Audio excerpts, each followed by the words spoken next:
우리는 계속해서 살아가면서 한 가지 목표와 한 가지 꿈을 가지고 살아가는 것이 아니라 그 꿈과 목표는 계속해서 바뀌게 되죠. 얼마 전까지 아이들에게 너희들의 꿈이 무엇이냐라고 물어봤을 때 그 아이들이 대답했던 꿈은 건물주였습니다. 하지만 요즘에 아이들에게 꿈이 무엇이냐라고 물어보면 유튜버요, 크리에이터요 이렇게 대답을 한다고 해요. 이렇게 시대에 맞게 계속해서 변하는 것이 목표이고, 그리고 그것들은 나이가 들어가면서 조금씩 바뀌어가는 것 같습니다. 저도 마찬가지였습니다. 제가 처음에 가졌던 꿈은 아버지를 따라서 경찰이 되는 것이 제 꿈이었어요.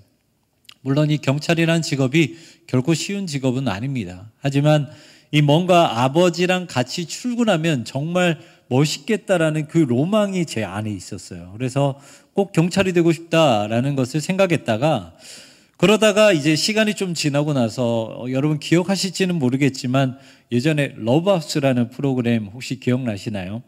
경제적으로 어려워서 계속해서 낡은 집에서 살아갈 수밖에 없는 그분들 중에서 몇몇 분들을 찾아가서 무료로 리모델링을 해주는 그런 프로그램이었는데, 해주시는 사람들도 너무나도 뿌듯해하고, 그리고 그 선물을 받는 분들도 너무 행복해 보이더라고요. 그래서 그 이후로 제 꿈이 또 한번 바뀌었습니다. 나도 사람들을 위해서 집을 짓는 사람이 되어야겠다.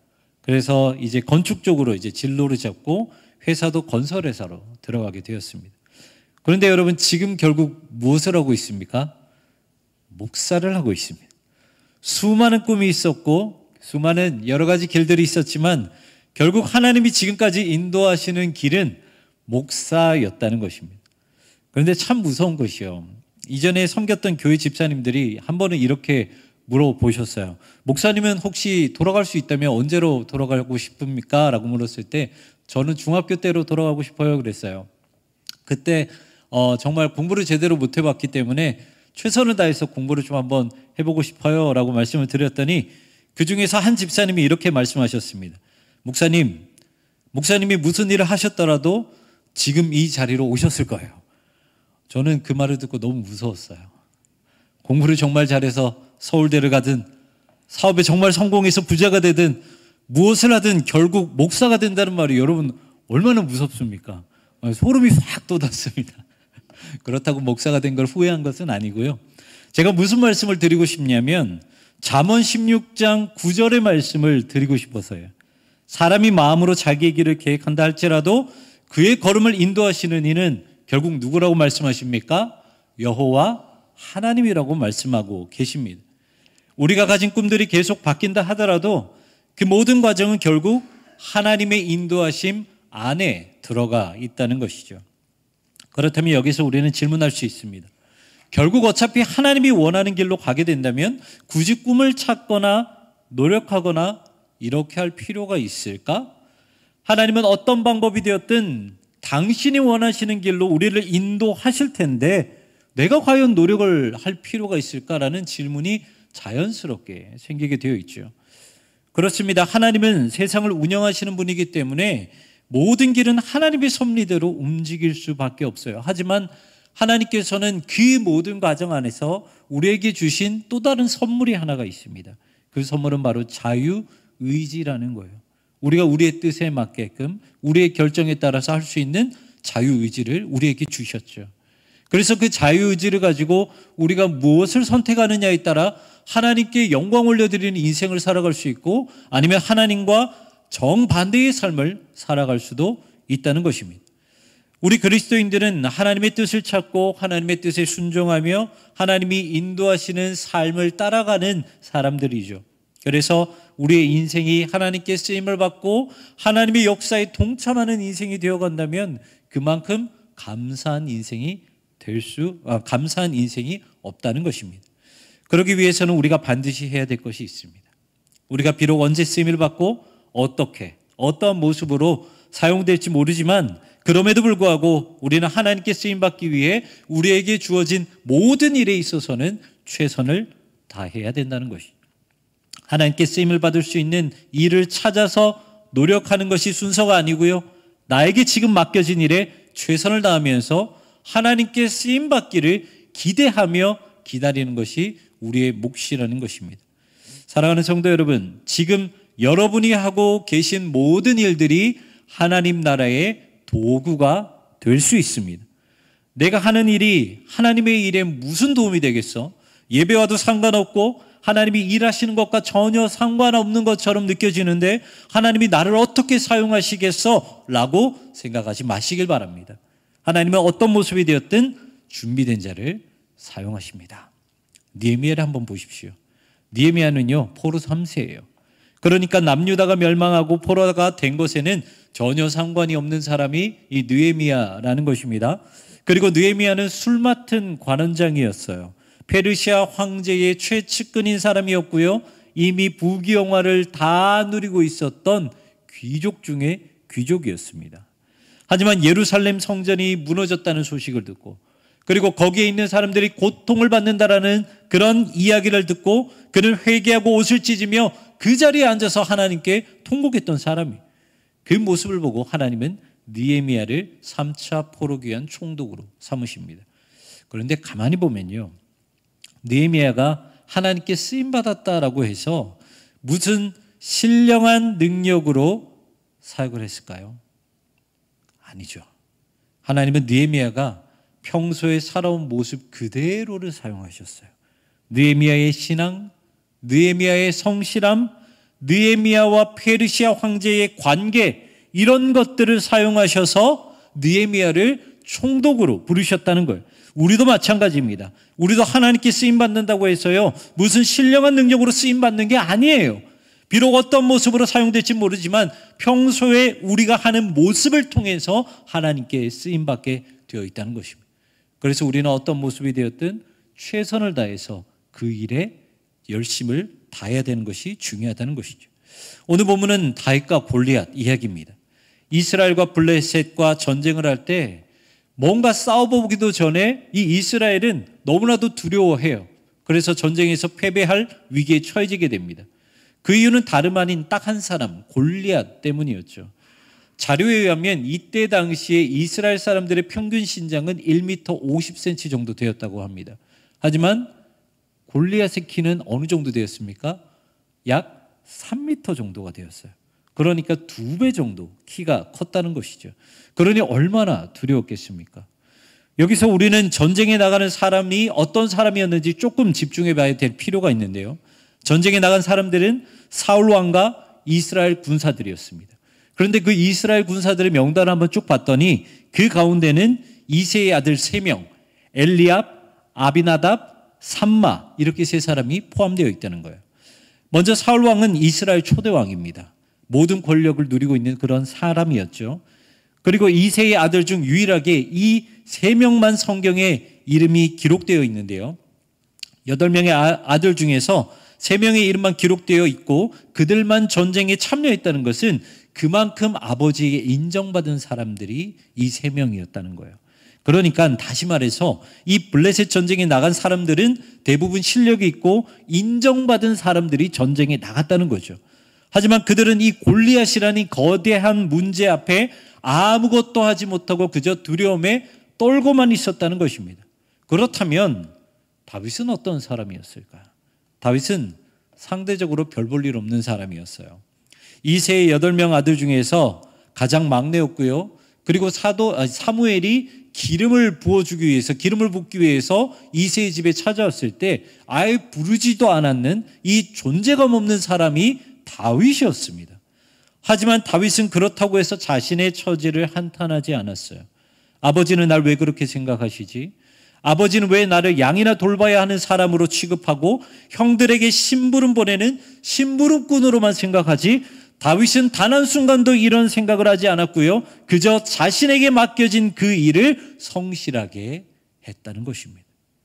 오늘 설교 제목은 다윗과 물맷돌입니다. 여기서 우리가 집중해야 된 것은 바로 물맷돌입니다. 물맷돌은 영어로 하면 슬링스톤이라고 합니다. 다윗은 이 물맷돌을 잘 사용했던 사람이었는데요. 사무엘상 17장 34절과 35절을 보면 이렇게 기록을 하고 있습니다. 주의 종이 아버지의 양을 지킬 때에 사자나 곰이 와서 양떼에서 새끼를 물어가면 내가 따라가서 그것을 치고 그 입에서 새끼를 건져내었고 그것이 일어나 나를 해하고자 하면 내가 그 수염을 잡고 그것을 쳐 죽였나이다. 성경에는 다윗이 물맷돌을 던졌다라는 기록은 없습니다. 하지만 미드라시라는 유대 전승을 보면 다윗이 맹수와 맞설 때 물맷돌을 사용했다라는 기록이 적혀 있어요. 그리고 골리앗과 싸우러 나갈 때 자연스럽게 물맷돌을 들고 나간 것을 보면 다윗은 평소에 물맷돌을 자주 사용했다는 것을 알 수 있죠. 그리고 또 한 가지는 우리가 물맷돌에 대해서 알아야 하는 것은 물맷돌은 단순히 이 돌을 던지는 도구가 아니라 당시 고대 근동의 전투 방법 중에 하나였습니다. 제가 사진을 하나 준비해 왔는데요. 사진을 보여드리면 지금 보고 계시는 것이 물맷돌이에요. 크기는 이 작은 것은 골프공, 그리고 큰 것은 무려 야구공만한 크기였다고 합니다. 그리고 무게는 250g에서 한 500g 정도 되었고요. 그리고 숙련된 고수가 돌려서 물맷돌을 던졌을 때 그 속도가 어느 정도냐면 무려 시속 250km 정도 나왔습니다. 그리고 이때 당시에 이스라엘 지역에서 출토된 물맷돌을 보면 이렇게 동그란 물맷돌만 있었던 것이 아니라 타원형으로 된 물맷돌이 있었다는 거예요. 물맷돌, 그 타원형으로 된 물맷돌을 던졌을 때 250km로 날아간다고 생각을 해보십시오. 어떨까요? 죽을 수밖에 없겠죠. 그래서 제가 그 영상도 함께 준비해 왔습니다. 짧아서 한 두세 번 돌려주세요.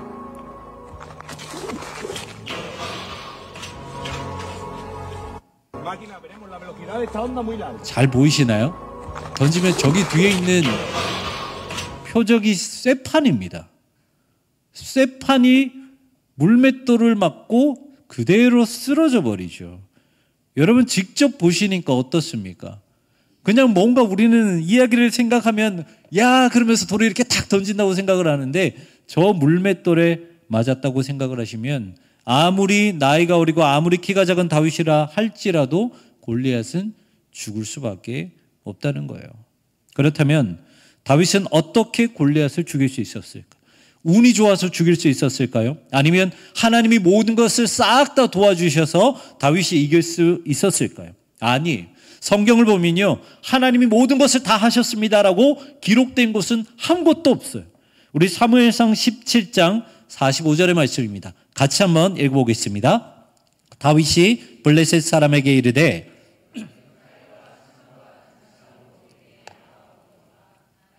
만군의 여호와의 이름 곧 내가 모욕하는 이스라엘 군대의 하나님의 이름으로 내게 나아가노라. 아멘. 다윗은 분명 하나님의 이름의 능력을 의지하며 싸우러 나갔습니다. 하지만 다윗은 하나님이 등 떠밀어서 나간 적도 없고요. 하나님이 무기를 쥐어줘서 나간 적도 없습니다. 45절에서 뭐라고 말씀하십니까? 이스라엘 군대의 하나님의 이름으로 내가 너에게 나아가노라. 다윗은 직접 자신의 의지대로 스스로 골리앗과 싸우기 위해 나아갔다라는 것입니다. 그리고 골리앗과 싸우러 나갈 때 다윗의 손에는 칼과 창이 없었어요. 다윗의 손에 들려진 것은 고작 물맷돌 5개였습니다. 사무엘상 17장 40절 말씀입니다. 손에 막대기를 가지고 시내에서 매끄러운 돌 5을 골라서 자기 목자의 제구 곧 주머니에 넣고 손에 물매를 가지고 블레셋 사람에게로 나아가니라. 아멘. 전쟁에서 필요한 것은 돌이 아니에요. 칼, 창, 방패, 그리고 갑옷을 입는 것입니다. 하지만 다윗은 오히려 그 모든 것들을 다 벗어버리고 자신에게 가장 익숙한 물맷돌 5개만 가지고 갔다는 거예요. 다윗에게 물맷돌은요, 자신의 목숨을 지키고 양들을 지켰던 무기였어요. 그렇기 때문에 매일같이 물맷돌을 던지는 훈련을 해야만 했습니다. 맹수가 언제 나타날지 모르기 때문에 평소에도 열심히 훈련했을 것이고 실제로 맹수가 공격해 올 때도 실전에서 다윗은 목숨을 걸고 물맷돌을 던졌을 거예요. 이렇게 위험한 순간에 자신의 목숨을 걸고 돌을 던져볼 경험이 있었기 때문에 다윗은 아무리 큰 골리앗이라 할지라도 당당하게 그 앞에 싸우러 나갈 수 있었다는 것이죠. 그리고 다윗이 골리앗에게 나아갈 때 하나님의 이름으로 나아간 것 또한 여러분 우연이라고 생각을 하십니까? 두려워서? 나보다 2배나 키가 큰 저 골리앗을 어떻게든 싸워야 하니까 여러분 이것이 그냥 하나님의 이름 그때만 필요하니까 다윗이 고백했다라고 생각을 하십니까? 저는 그렇게 생각 안 합니다. 그 고백은 지금까지 날마다 해왔던 다윗의 습관이었습니다. 다윗은 양을 돌볼 때도 하나님의 이름을 의지했고요. 맹수 앞에서 양들을 지킬 때도 하나님의 의지를 의지하면서 날마다 하나님의 이름을 고백하며 살아왔다는 거예요. 이렇게 다윗은 하나님의 이름을 의지하는 것이 습관이 되어 있었기 때문에 골리앗 앞에 나가서 싸울 때도 그냥 스스로 아무런 문제 없이 자연스럽게 만군의 여호와의 이름을 붙잡고 싸우러 나갔다는 것입니다. 사랑하는 성도 여러분, 하나님은 항상 준비된 사람을 사용하십니다. 언제 무슨 일을 하겠다 미리 알려주시면서 준비시키는 것이 아니라 비록 언제인지는 모르지만 내가 속한 곳에서 항상 노력하고 작은 일이라 할지라도 맡겨진 모든 것에 책임을 지고 최선을 다하는 사람, 하나님은 그런 사람을 사용하신다라는 것입니다. 그렇다면 오늘 본문을 통해 우리는 또한 어떻게 다윗처럼 준비를 해야 할까요? 첫 번째는 평안할 때 맡겨진 모든 것에 최선을 다하십시오. 다윗이 물맷돌을 던져야 할 때는 맹수를 만났을 때였습니다. 굳이 평소에 돌을 던질 필요는 없었죠. 하지만 아무런 훈련을 하지 않았다면 맹수를 만났을 때 어땠을까요? 양들뿐만 아니라 다윗 자신도 죽을 수 있었을 것입니다. 그렇기 때문에 다윗은 아무 일 없을 때도 평소에도 꾸준히 돌을 던지며 훈련을 해야 했어요. 우리도 마찬가지입니다. 우리는 아무 일 없는 우리의 일상에서 먼저 성실하게 일해야 됩니다. 거의 대부분의 사람들의 일상은 어떻습니까? 아침에 일어나서 지옥철을 타야 되고요. 그리고 출근해야 합니다. 그리고 같은 업무를 반복해서 해야 되고 매번 똑같은 직장 동료 그리고 외부 업체 직원들을 만나야 합니다. 바쁠 때는 밤새서 일해야 되는 것은 당연한 거죠. 이런 일들이 반복되면 사람은 익숙해지기 마련입니다. 그리고 열정도 사라지고 알게 모르게 매너리즘에 빠지는 것이 우리의 모습이에요. 너무 자연스러운 모습입니다. 하지만 그럼에도 불구하고 우리는 매일 반복되는 일로 불평하는 것이 아니라 그냥 거기에 익숙해지는 것이 아니라 날마다 그 일을 주시는 하나님께 감사하면서 최선을 다해야 된다는 것이죠. 일을 주심에 감사하고 함께 일할 수 있는 동료를 주심에 감사하고 그것들을 통해 먹고 살 수 있게 하심을 감사하면서 하루하루 반복되는 일에 우리는 최선을 다해야 된다는 것입니다. 하나님은 우리의 그러한 태도를 보고 계신다는 것이죠. 그리고 두 번째는요. 이 두 번째가 더 중요한데요. 두 번째는 힘들 때도 흔들리지 않고 성실하게 일해야 된다는 거예요. 평소에는 모르겠지만 중간에 스트레스가 들어오고 힘든 일이 생기면 손에 아무것도 잡히지 않아요. 일에 집중되지도 않고 평소에 되던 것들이 아무것도 되지 않습니다. 하지만 여기에서 프로와 아마추어가 갈라지게 돼요. 아마추어는 자신의 상황에 따라 일하는 태도와 노력이 바뀌게 됩니다. 하지만 프로는 어떻습니까? 어떤 경우가 있더라도 어떤 스트레스가 들어온다 하더라도 자신에게 맡겨진 일은 무조건 끝까지 해내게 되어 있어요. 이게 프로입니다. 그리고 이런 다양한 경험들이 쌓여서 만들어지는 것은 우리가 뭐라고 말합니까? 노하우라고 말을 하죠. 노하우를 영어로 보면 알다라는 no라는 이 단어와 방법이라는 how 이 두 단어가 합쳐진 단어예요.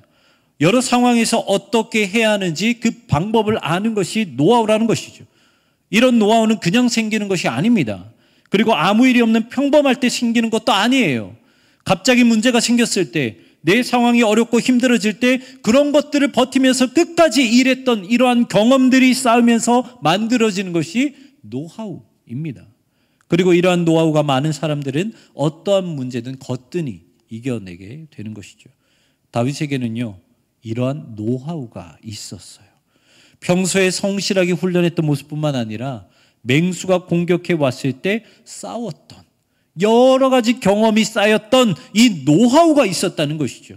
그렇기 때문에 다윗은 골리앗 앞에서도 전혀 주눅들지 않고 하나님의 이름을 붙잡고 싸우러 나아갈 수 있었다는 것입니다. 우리는 다윗과 골리앗을 볼 때마다 무엇을 생각하냐면요. 아, 다윗이 하나님의 이름을 붙잡고 나아갔더니 저 골리앗을 싸워서 이겼겠구나 라고만 생각을 합니다. 그래서 무조건 우리는 뭐라고 고백하냐면 하나님의 이름, 하나님의 이름, 하나님의 이름, 이것만 생각을 해요. 하지만 더 중요한 것은요, 하나님의 이름이 아니고요, 다윗의 손에 쥐고 있는 물맷돌입니다. 다윗에게 물맷돌은 하나님을 의지했던 훈련의 결과이고 생존의 결과였어요. 그리고 다윗의 손에 물맷돌이 들려져 있었기 때문에 하나님은 다윗을 사용하셨던 것입니다. 여러분, 하나님은 우리가 가만히 있는다라고 해서 사용하시는 분이 아닙니다. 그리고 그냥 하나님의 이름을 부른다고 해서 우리를 사용하시는 것도 아닙니다.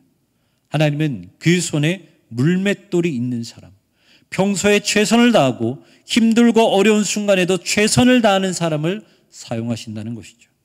사랑하는 성도 여러분, 하나님은 그냥 이새의 아들 다윗을 사용하신 적은 없습니다.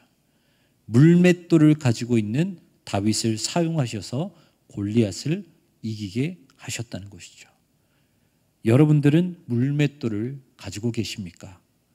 그리고 가지고 계신다면 어떠한 물맷돌을 가지고 계십니까? 다윗은 당시 어린 나이였습니다.